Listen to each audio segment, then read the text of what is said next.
Hello, this is Mike Mall with NoStressMike.com. I want to talk a little bit about arranged marriages.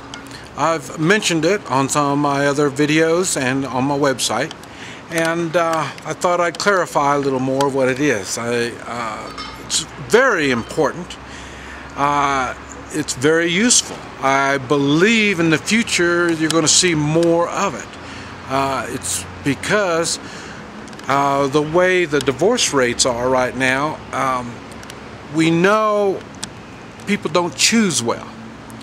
And if you think about it, when you're a parent, you're a lot smarter than you were, 20 years ago. When your kid's 20 years old and you're in your 40s, you're a whole lot smarter than you were when you were in your 20s. So finding a spouse is a little more clear when you're in your 40s.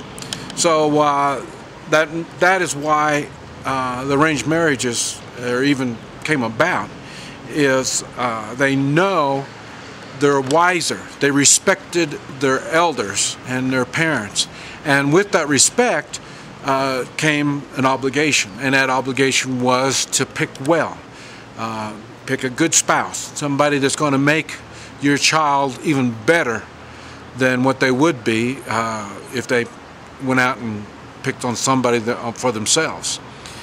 Like I say, that's where this over 50% divorce rate came from. It's not easy to pick a spouse, and anybody who's been married for 20 plus years knows the importance of a spouse that can give you the support that you need for you to flourish. Okay, now the first thing, you have the two families, and you have the family of the husband and the family of the wife. Now what happens on that, the families they work with each other to figure out which is a good family that will fit in well with your particular family. In other words, if you're in business, such as I'm in business, it's always good.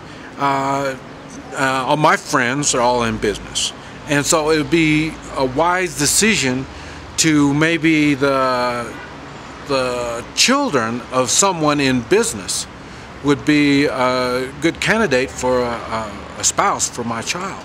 So because we share the same motivation and interest, and when you pick someone that like I say, like let's say okay, right, stay with me. I'm in the business, been in business, and we find somebody that's been working in a factory, and their whole family has always been generations working in the family. The two kids will, whether they fall in love or not, it doesn't make any difference, because their understanding of life is going to be so much different. Because in business, you look at life and the public and people a whole lot different than you would when you're working on a assembly line all the time. So it's always better to pick someone that shares your same values and interests. They've also used arranged marriages to get peace in different nations. See, that tells you how important marriage is. When you're not going to go to war, one nation with another nation, if they're married, the spouses are from the other country. In other words, the two kings, if their kids got married, those countries wouldn't go to war.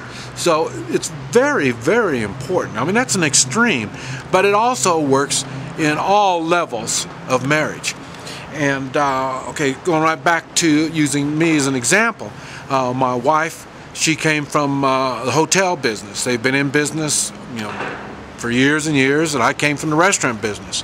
And so my father heard about them, my wife, and so he got a hold of their family, and they talked, and they realized that it would make a good match. I mean, they realized that we both shared the same goals. So that's that's how I got my wife, is in that particular way. Now, she wasn't my first arrangement.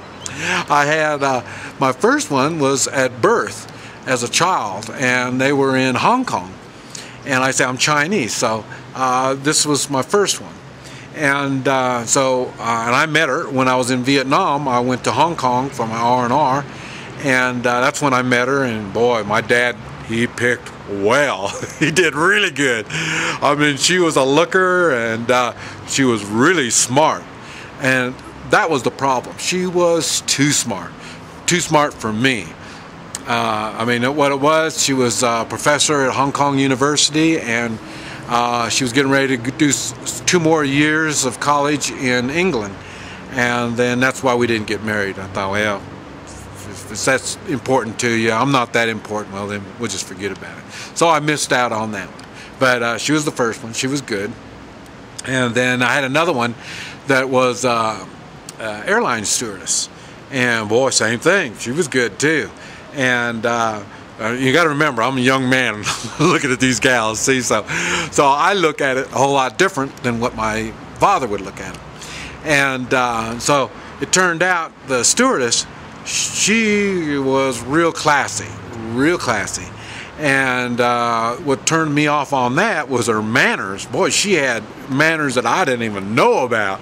Never even seen or heard them before, so that kind of turned me off on that. So I lost interest on her. And then that's when my wife came about. She was the third one.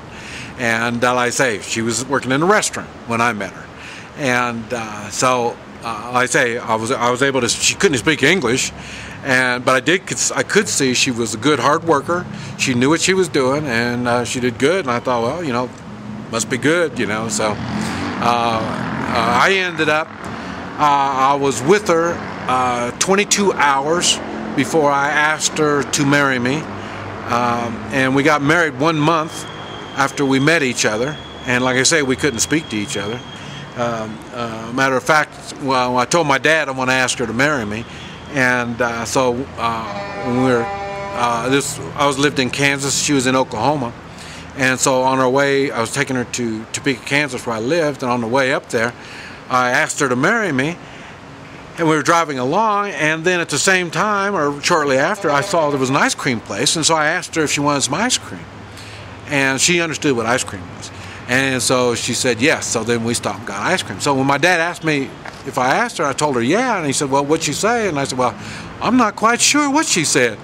And I'm not sure if she said yes for the ice cream or yes, she'll marry me and the ice cream. I don't know.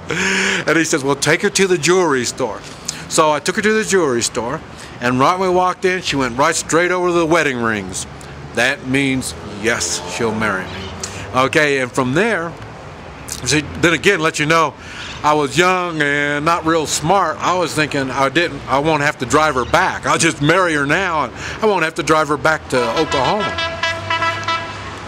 But it didn't work out like that. We had at that time there was a waiting period and all this kind of stuff. So, but it ended up, it was funny because I didn't even know her name until she wrote it on the marriage license. I didn't know what it was. Like I say, she talked funny, and when she told me, it was Anita Elizabeth Leon Lu, but when she says it real funny, and I didn't understand what she was saying. So, but when she wrote it down on the marriage license, then that's when I knew what her name was.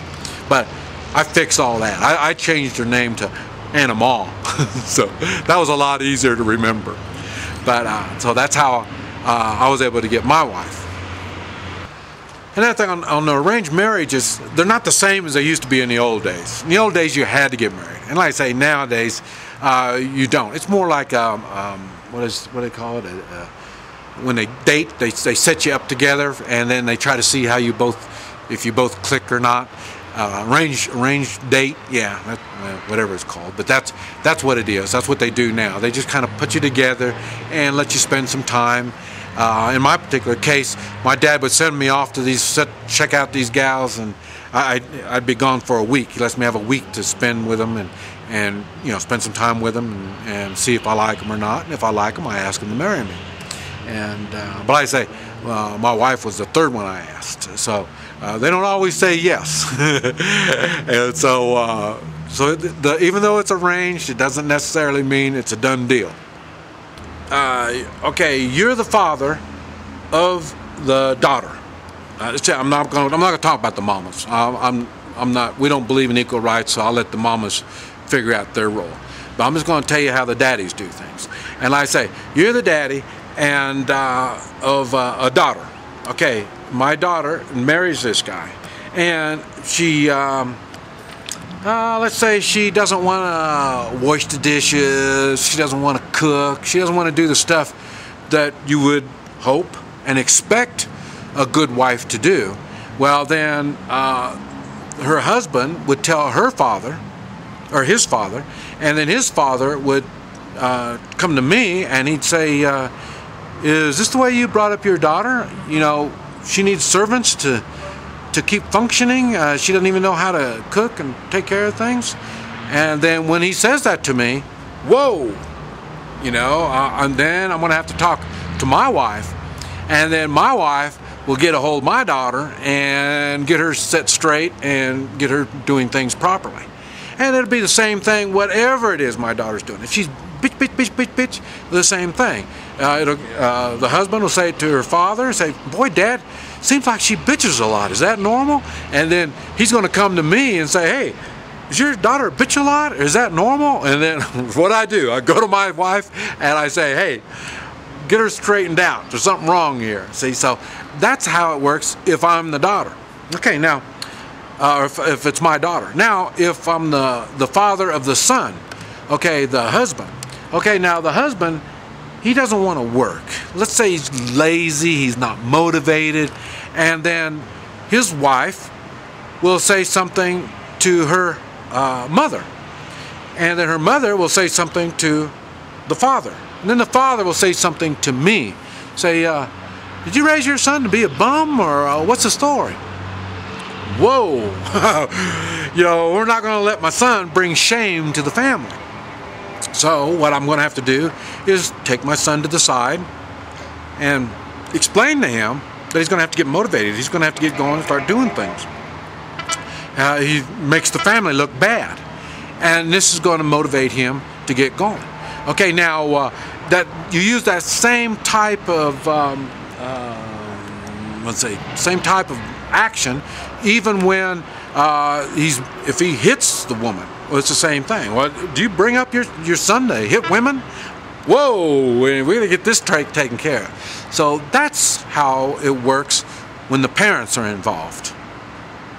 Okay, now see, when the parents are involved, the whole family, both families, they come together, they work together. And if you need more help, like I say, now like I say, all I can talk about is what I know. And like I say, I've got business, and so then in business, when we need more help, then like I say, the family would jump in and start to work. I mean, this is why they marry like that. When they marry and join the family in the family's activities. It's not like they move off and do their own little separate world. It doesn't work like that. It's kind of like I told my kids, imagine now, they're like I said, they're about 40 years old. Okay, imagine if a college kid is giving you advice on how to have a good marriage and how to make your spouse do the right thing and stuff like that. What kind of valuable information do you think this college kid would have? Okay, see, that's what I'm saying. In that 20-year span, you've grown a lot. You've learned a lot. And it'd be the same thing, if you're having kids, and then a 20-year-old, how's a 20-year-old supposed to tell you how to raise, your 5-year-old, 6-year-old, 10-year-old kid? They don't know nothing about that. So then this is why we do things as a family, in a family unit. And this is why you're right back to the same thing when it comes to divorces. Divorces are very rare in our culture, and it's because of that same thing. You're bringing shame into the family. You don't want to bring shame into the family. But like I say, if the parents are doing their job, they will keep you going the right direction, And when you find things that are wrong, or it doesn't look right to you, when you mention it to your folks, then they can get it all taken care of. Unlike when everybody just goes out and does their own thing, then, you know, I mean, what do you do? I mean, you know, okay, if you're, you know, if your daughter's married this guy and it turns out to be, you know, he's an alcoholic bum, I mean, what is your, what kind of action can you take? You can't. You can't take any kind of action.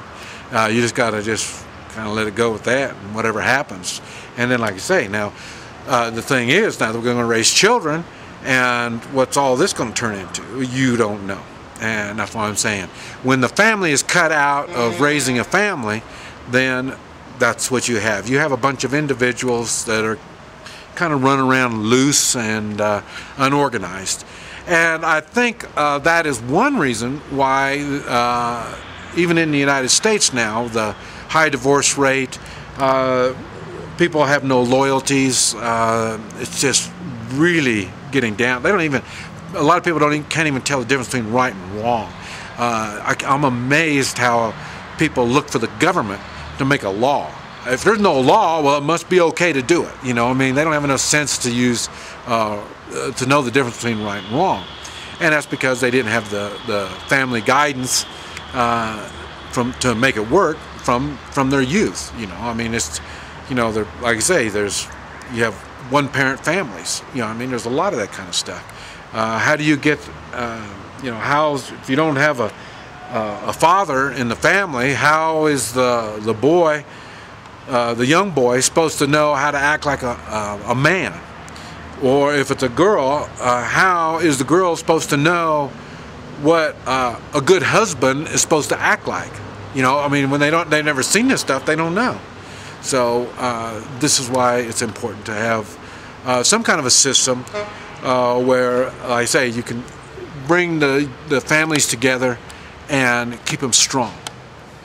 And one of the things that I've learned, you know, I got to remember, I'm over 60 years old, and now it just now dawned on me why and how this arranged marriage stuff, one of the advantages and one of the reasons for it. And because you got to remember, who knows the kid more or better than the parents? The parents know the child best of all. And so if let's say you do have a business, and you know half the kids are rotten, they're worthless, and you know this, well, you want them to have a job so you'll keep the restaurant or the business going. But at the same time, you don't really want them to have any authority because you know that they're really weak. They've got bad tendencies, you know, whether it's drinking, gambling, you know, whatever it is that their weakness is, you know what it is, and you know that's not a good thing for the business.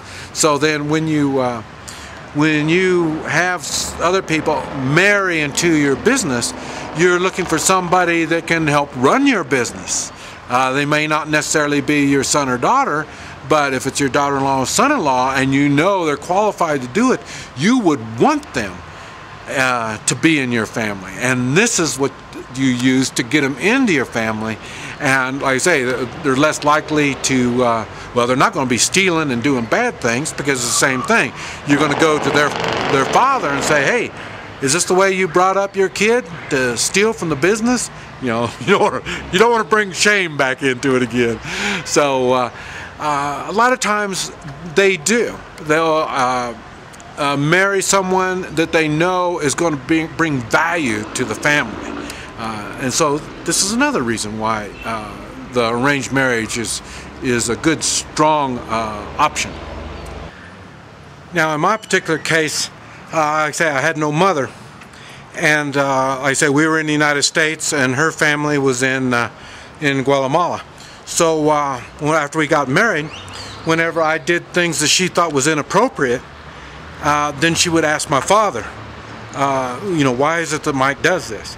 And then if I was doing something wrong, then he would take me to the side and he would explain to me that, you know, I shouldn't be doing this.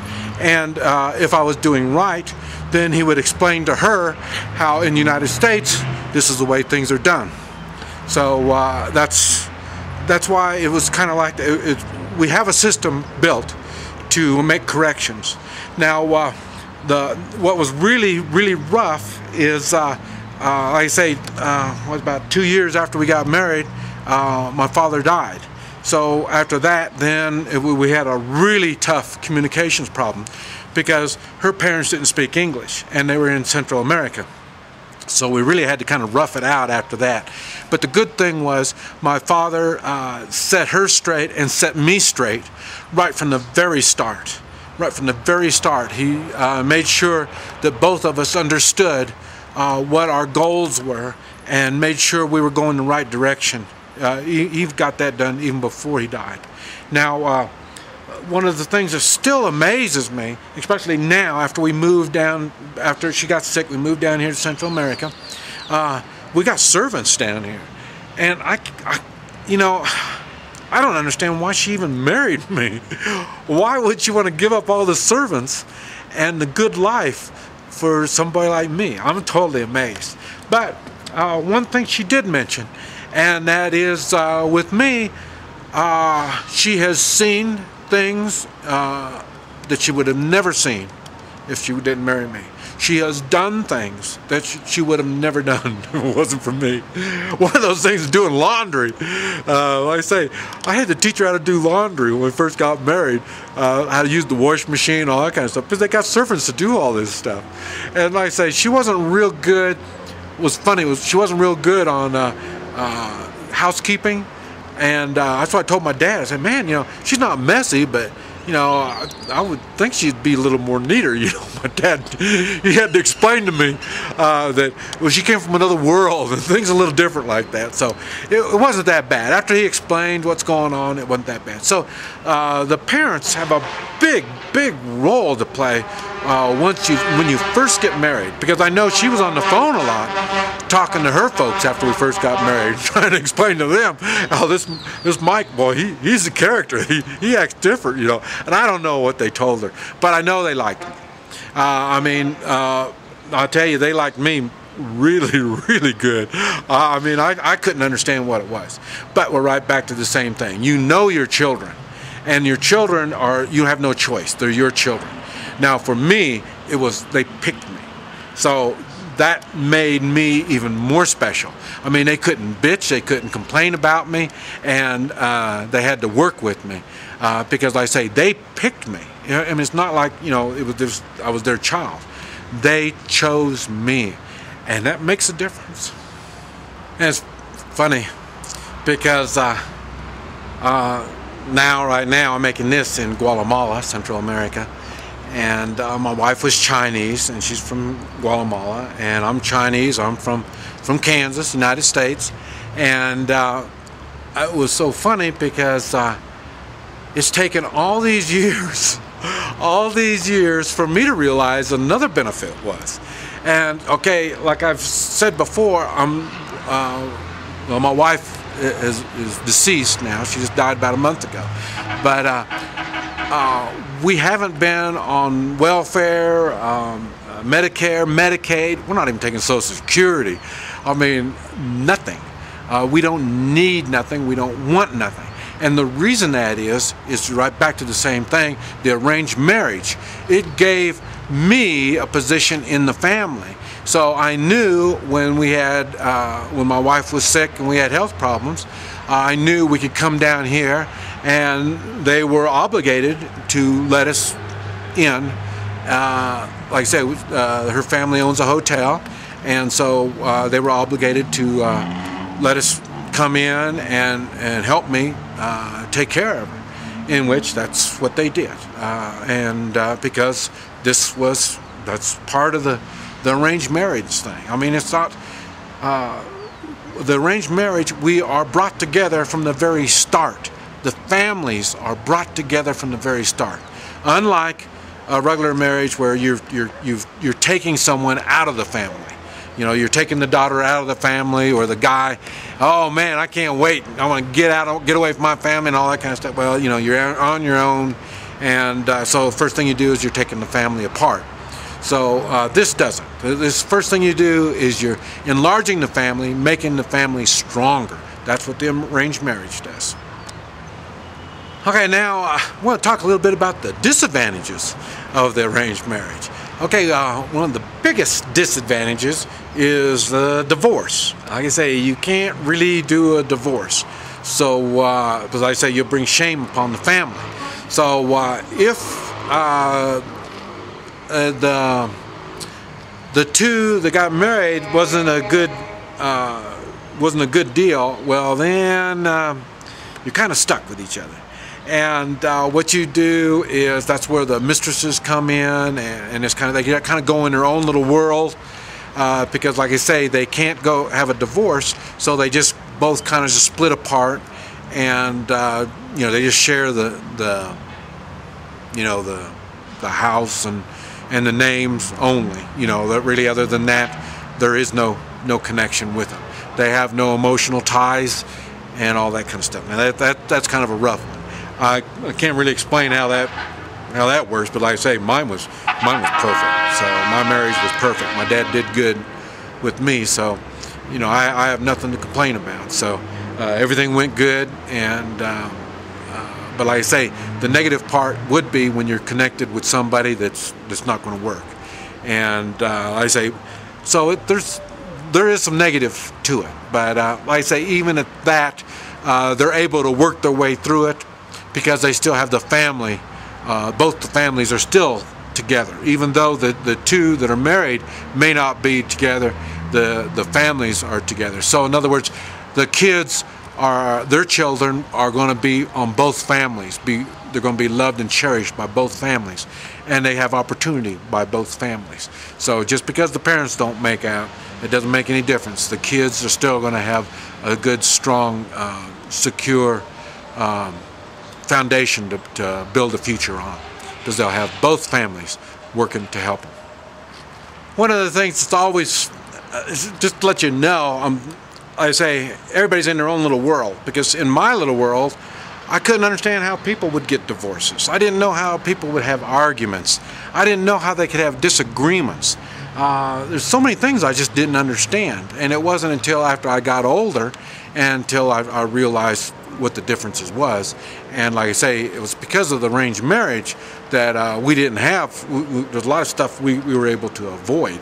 And like I say, the arranged marriage also, just right off the top, already says there's no equal rights involved in this. The man is the man and the woman is the woman. They have certain roles that they have to do. Otherwise, they will have to answer to their families. So it's just right off the bat, arranged marriage, everybody already knows their place and knows their responsibilities. And there's ways of making sure people keep up their responsibilities. One of the really kind of odd things was my wife. One thing I've learned, women, I didn't have a mother, so my wife was my teacher when it comes to women. And what I've figured out from my wife is a house is very important to a woman. And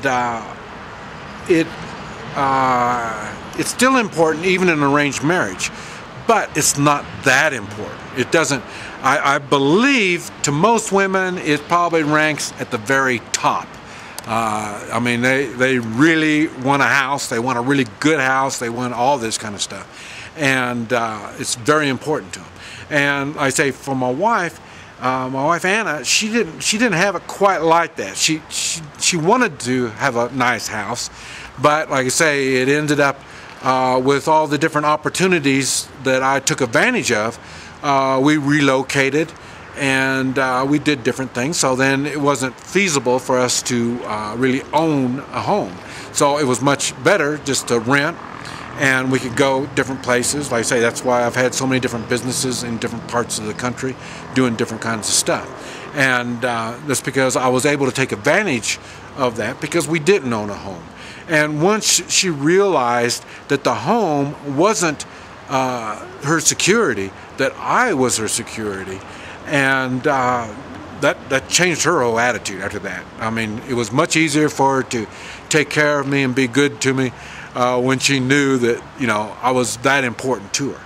And for me, you know, as a man, a home isn't that important. You know, as long as we stay dry and warm and cool and get a bath, that's probably what all us men need. But so it wasn't that important to me, but I did realize she was important to me because she was able to put so much time into me and take care of me.